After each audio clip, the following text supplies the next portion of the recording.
La vie au-delà de la vie.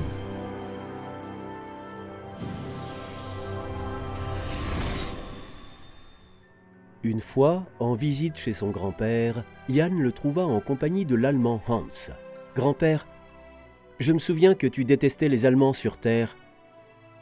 Tu étais un soldat de première ligne, tu as traversé toute la guerre. Alors, ton point de vue a changé ici ?» Oui, fiston, nous avons eu une longue conversation avec Hans et avons réalisé à quel point nous étions induits en erreur, nous forçant à nous battre. Après tout, ils étaient aussi à la guerre. Comment ils ont appris à nous haïr, à se quereller entre nous, ces démons Hitler et Staline? En fait, il vaudrait mieux pour nous, les gens ordinaires, nous passer de la guerre, que ce soit la Russie hitlérienne ou l'Allemagne stalinienne. Oui, l'un n'est pas meilleur que l'autre. Au moins, Hitler n'a pas détruit les temples, c'est déjà ça. Sinon, on aurait eu des camps de concentration d'Hitler ou de Staline, peu importe. Les deux voulaient la même chose, torturer les gens. L'un a incité la Gestapo, l'autre a organisé la torture et les exécutions de gens dans le NKVD. Yann les comprenait avec son cœur, mais il se demandait comment leur point de vue aurait pu tant changer. Viens à la chronique akashique et tu verras par toi-même la conspiration de ces créatures contre le peuple de la Terre.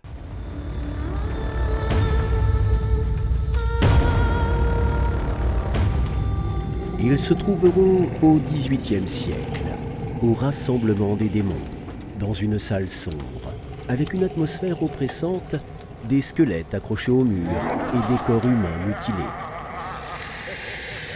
Au bout de la table fut assis Belzébuth, le seigneur des démons, au visage hideux. Il va y avoir une grande fête. Des millions de personnes nous sacrifieront au mal. Déjà maintenant, nous introduisons les idées du communisme avec un avenir radieux dans l'esprit des égarés. Et maintenant, à cause de cette idée, la guerre et la violence vont commencer sur toute la terre. Les temples de Dieu seront détruits. Tous ceux qui ne se prosterneront pas devant Satan seront tués. Mais ce n'est pas tout. Lorsque les démons, menés par leur ego, organiseront une révolution sanglante et inonderont la terre de sang, Samnou viendra le remplacer. Il sera encore plus grand et continuera à harceler les gens, les forçant à croire qu'il leur fait du bien. Mais cela ne suffira pas. Il organisera avec Abaddon une longue guerre pour rendre la vie des gens encore plus difficile et insupportable. Certains se battront pour le communisme, d'autres pour le fascisme. Ils extermineront, détruisant et dévastant tout sur la terre. Chacun d'eux aura sous ses ordres une armée de démons. Les dupés vont tuer et torturer, se tourmentant au nom de leur peuple et ainsi servir le mal. Ha ha ha ha ha.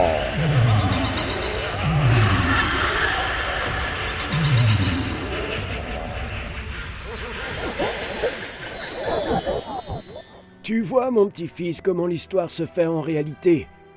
Les seigneurs se battent pour le pouvoir et ce sont les serfs qui perdent leur tête. Il n'y a qu'une seule issue pour les gens ordinaires. Ne pas croire aux idéologies et promesses des politiques, ne pas s'impliquer dans toutes les guerres, les coups d'État, dans la violence, soi-disant au nom du bien. Mais comment penser à avoir plus d'amour, de compassion et de sympathie, c'est ça le bonheur. Et aussi chercher comment aider les autres, et pas seulement financièrement, ça n'aidera pas pour longtemps, mais leur enseigner l'amour, la miséricorde, la tolérance. Alors la terre entière sera heureuse, et plus aucun démon ne séduira les gens. Car là où il y a la violence et les guerres, là réside le mal, le Satan est là. Oui, oui, la violence ne changera rien en mieux. Personne n'a même pas pensé à renverser Staline, Mao Zedong, Kim Il-sung. Alors ils ont foiré toutes les vis. Vous ne pouvez renverser qu'un bon dirigeant démocratique. Combien y a-t-il eu de tentatives d'assassinat contre Hitler? Tout cela pour rien. Et votre tsar Nicolas II, quand il a vu que le peuple murmurait contre lui, a lui-même abdiqué le trône. Car c'était un homme bien et un bon dirigeant. Pourquoi Dieu a-t-il permis tant de mal? Il inoculait contre le mal pour que les gens voient d'eux-mêmes, pour qu'ils ne communiquent plus avec les idées et ne croyaient pas que Staline était leur père. Qu'Hitler fasse du bien aux Allemands, que tout le monde vivra dans le trèfle. Et ils croiront à leurs bêtises, et ils les aideront à faire le mal. Bien sûr, ce n'était pas facile, mon petit-fils.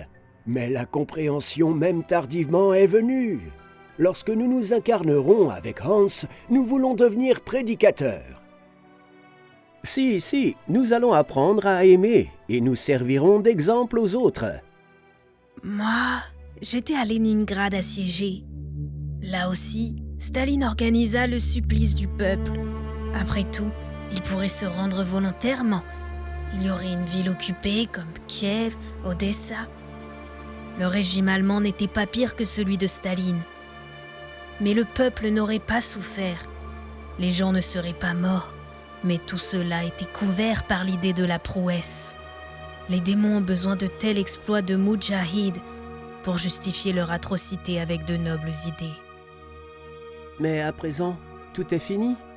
Mais non, mon petit-fils. Partout sur Terre, les démons sont divisés en deux groupes et continuent sous les auspices du nationalisme, de la lutte pour la justice et la liberté, d'organiser le terrorisme, les guerres, les pogroms, le renversement du pouvoir, la division des territoires. Cela se fait et se fera dans le monde entier.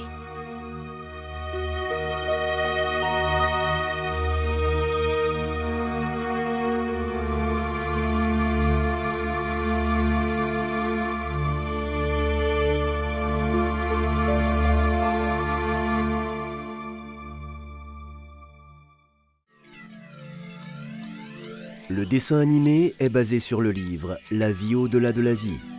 Lisez La vie au-delà de la vie sur le site amazon1.org/books. Recevez d'autres pratiques intéressantes, des connaissances spirituelles et des cadeaux sur les sites web de nos partenaires. Vous trouverez les détails dans la description.